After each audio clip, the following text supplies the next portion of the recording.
दोस्तों, दिसंबर महीने में फूलों की तो बेशुमार सेना आप ऐड कर ही सकते हैं, बट इसी के साथ साथ आप ऐसा फूल भी लगा सकते हैं जिसके ऊपर निकलता है गोभी। मतलब मैं बात कर रही हूँ फूल गोभी की। तो आज हम अपने किचन गार्डन में फूल गोभी और इसी के साथ साथ प्याज की पनीरी को ऐड करने वाले हैं। तो चलो भाई मिलकर करते हैं ये प्यारा सा काम और बढ़ाते हैं अपनी किचन गार्डनिंग को बहुत ही ज्यादा सुंदर। जय श्री राधे दोस्तों, ये देखिए हमारा सुंदर सा किचन गार्डन जो कि धीरे धीरे करके अब बहुत ही ज़्यादा सुंदर बनता जा रहा है। पूरे 4 हफ्ते पहले हमने यहाँ पे लहसुन की क्यारियाँ बनाई थी और अब देखिए लहसुन हमारा कितना बड़ा हो चुका है और बीच वाले पोर्शन में हमने मूलियाँ भी लगाई थी जो कि काफ़ी अच्छे से ग्रो अप हो रही हैं। तो अपनी इसी किचन गार्डनिंग को बढ़ाते हुए आज हम इसमें और भी कई सारी चीज़ें ऐड करने वाले हैं। तो चलो भाई दिखाते हैं आप सभी को भी। तो दोस्तों आज हम अपने किचन गार्डन की श्रेणी में ऐड करने वाले हैं फूल गोभी को, जिसकी हमें कुछ इस तरीके की नर्सरी हमारे जीजा जी ने दी है, वो भी फ्री में। तो हमने सोचा क्यों ना इसे ही ऐड ऑन किया जाए, क्योंकि आप सभी तो जानते हैं ना कि फूल गोभी सर्दियों के मौसम में बेशुमार खिलता है और हमें बहुत ही अच्छी हार्वेस्टिंग भी देता है।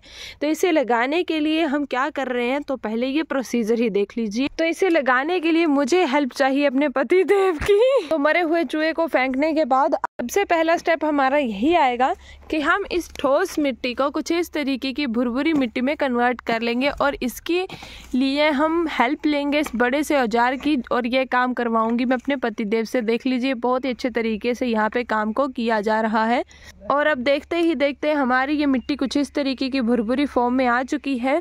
और मैंने जैसे कि कहा, एक तो हम फूल गोभी लगाने वाले हैं और दूसरी चीज़ है ये है भाई प्याज की पनीरी, मतलब प्याज की नर्सरी है ये कुछ इस तरीके की। देखिए कितनी हेल्दीएस्ट है ये।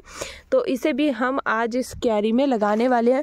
बट उससे पहले अब हम इसमें क्या करेंगे, ये घास वगैरह जो भी है इसे यहाँ से निकाल लेंगे। तो सबसे पहले हम यहाँ पे गोभी की नर्सरी को ही लगा देंगे। तो इसे लगाने के लिए हम एक इसके साइज़ के अकॉर्डिंग का एक गड्ढा निकालेंगे और उसमें इसकी जड़ों को कुछ इस तरीके से डाल के इसे लगा देंगे। ये देखिए कुछ इस तरीके से इसे लगाने के बाद हम इसकी जड़ों को मिट्टी के साथ कवर अप कर देंगे। और यहाँ पे ये एक गोभी लग चुका है और बाकियों को भी हम कुछ इसी तरीके से यहाँ पे लगा रहे हैं। और दोस्तों जैसे कि आप सभी तो जानते ही हैं ना कि गोभी का मतलब फूल खिलता है, उसी की हार्वेस्टिंग की जाती है। तो वो हमेशा ऊपर की तरफ को बढ़ता है, ना कि नीचे की तरफ को। इसीलिए हम इसे ज़्यादा क्लोज तो नहीं बल्कि इतने डिस्टेंस में आसानी से ग्रो कर सकते हैं और इतने में हमारा एक हेल्दीएस्ट गोभी भी तैयार हो जाएगा। और जैसे ही हमारी मिट्टी ठोस हो चुकी है तो इसे फिर से भुरभुरी फॉर्म में लाने के लिए इस छोटे से औजार की हम मदद लेंगे। देखिए दोस्तों फूल गोभी लगाने के बाद कुछ इस तरीके से अब टर्न आती है प्याज को लगाने की। और प्याज को भी सेम प्रोसेस से ही हम लगा रहे हैं यहाँ पे। ये देखिए ये कुछ इस तरीके की होती है प्याज की पनीरी। ये देखिए इसको भी लगाने के लिए पहले हम मिट्टी को भुरभुरी फॉर्म में ढाल देंगे। कुछ इस तरीके से करने के बाद छोटू सा एक गड्ढा निकाल लेंगे ताकि हमारी ये प्याज की जो जड़ें हैं ये अच्छे से इस गड्ढे के अंदर फिट हो जाए और इसके ऊपर सनलाइट ना गिर पाए। ये सब करने के बाद फिर इन जड़ों को कुछ इस तरीके से मिट्टी के साथ ही कवर अप कर देंगे। देखिए अब सेम प्रोसेस को फॉलो करते हुए इन सभी पौधों को हम यहाँ पे लगा देंगे। बस थोड़ा सा डिस्टेंस मेंटेन करते हुए चले ताकि जब हमारे प्याज ग्रो होने लग पड़े तो इनको अपनी अपनी अच्छे से जगह मिल सके। मैंने सारी बातें टू द पॉइंट ही स्टार्ट की हैं। बाकी मैं आपको एंड में दिखाऊंगी कि हमारी क्यारी किस तरीके से बनके तैयार हो चुकी है। और इसी के साथ साथ जो हमने फूलों वाले पौधे लगाए थे, लहसुन लगाया था, मटर लगाए थे, मूली लगाई थी, उनका क्या हाल है वो मैं आपको एंड में दिखाऊंगी। बट फिलहाल मैंने सोचा कि चलो इसी काम से आज की शुरुआत करते हैं।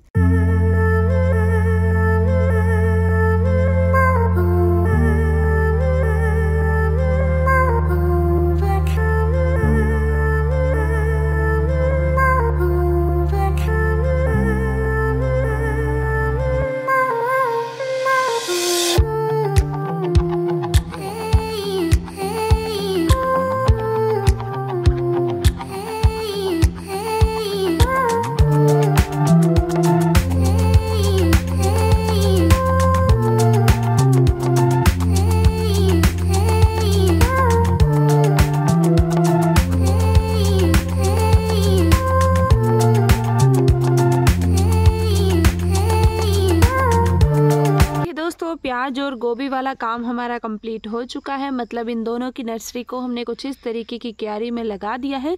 अब बाकी देखिए लहसुन हमारा बहुत ही अच्छे तरीके से ग्रो हो रहा है और इसी के साथ इस बीच वाले पोर्शन में हमने मूलियाँ लगाई थी, ये भी बहुत अच्छे तरीके से ग्रो हो रही हैं। और अब चलिए आपको दिखाती हूँ ये वाला पोर्शन जहाँ पर हमने लगाए हैं अपने फ्लावरिंग प्लांट्स। सबसे अगले वाले पोर्शन में अगर आप देखेंगे तो आपको देखने को मिलेंगे ये बड़े बड़े से पौधे डेलिया के। इनको मैंने अपने शहर वाले घर से यहाँ पर लाया था और कुछ इस तरीके से लगाया था। इनकी कंडीशन में अब धीरे धीरे करके सुधार हो रहा है, दिन प्रतिदिन इनकी ग्रोथ भी अच्छे से अब हो रही है। और इन्हीं के साथ मैंने क्रिसैंथेमम भी लगाए थे कुछ इस तरीके के, देख सकते हैं। ये तो कैलेंडुला है, इसे पिछले हफ्ते लगाया था, और क्रिसैंथेमम डेलिया दोनों को एक साथ ही मैंने लगाया था। और इनकी ग्रोथ में भी अब सुधार होके इनकी ग्रोथ भी अब धीरे धीरे करके होने लग पड़ी है। इसी के साथ हमने नर्सरी से अंजीर का पौधा भी लाया था, उसे भी हमने अपने इस किचन गार्डन में ही ट्रांसप्लांट कर दिया है, क्योंकि इसकी इतनी बड़ी मतलब इतना बड़ा पेड़ तो नहीं होता है। और हमें बताया गया है कि इसके 2 साल के अंदर अंदर या साल के अंदर अंदर ही फ्रूटिंग भी होना शुरू हो जाएगी। जैसे ये बड़ा होगा तब से इसकी फ्रूटिंग होना भी शुरू हो जाएगी, तो हमें बस उस दिन का इंतज़ार है। और ये रहा भाई हमारा कागजी नींबू का पौधा। देखिए हाइट कितनी सी है, 2 साल हुए ऐसे लगाए हुए और बहुत ही अच्छे ये फ्रूट दे रहा है। सुबह मैंने 3 से 4 नींबू यहाँ से हार्वेस्ट भी किए और रस तो भाई बेशुमार होता है इसमें, मतलब बहुत ही बढ़िया है ये वाला पौधा नींबू का। और इसी के साथ हमने अपने इस किचन गार्डन में बैंगन के पौधे भी लगाए हैं और इनमें बेशुमार फूल आ रहा है। हमारे बैंगन भी बहुत ज़बरदस्त तरीके से लग रहे हैं। और दोस्तों आपको याद है मैंने टूटे हुए पॉट में मतलब पॉट का जुगाड़ किया था, ये छत पर पड़ा हुआ था ऐसे ही, इसे मैंने अच्छे से क्लीन अप करके इसमें भी पौधा लगा दिया था गेंदे का। और अब देखिए ये गेंदे का पौधा भी बहुत बढ़िया तरीके से ग्रो हो रहा है इस टूटे हुए पॉट में। अब मैं इसे इसी जगह पे रख दूंगी, इसी जगह पे से रहने दूंगी, और जो मुरझाए हुए फूल हैं उनको कट कर देंगे ताकि इसकी ग्रोथ और अच्छे से हो जाए। इससे हमें एक बात तो पता चली गई है कि भाई कोई चीज़ बेकार नहीं होती, बट उसे यूज़ करने का हमें सही मेथड पता होना चाहिए।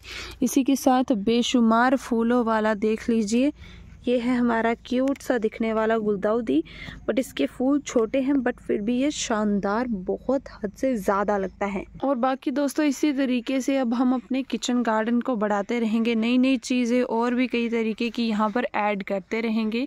जैसे आप सभी कहते हैं वो चीज़ें मैं धीरे धीरे करके अपने किचन गार्डन में ऐड करते जाएंगे।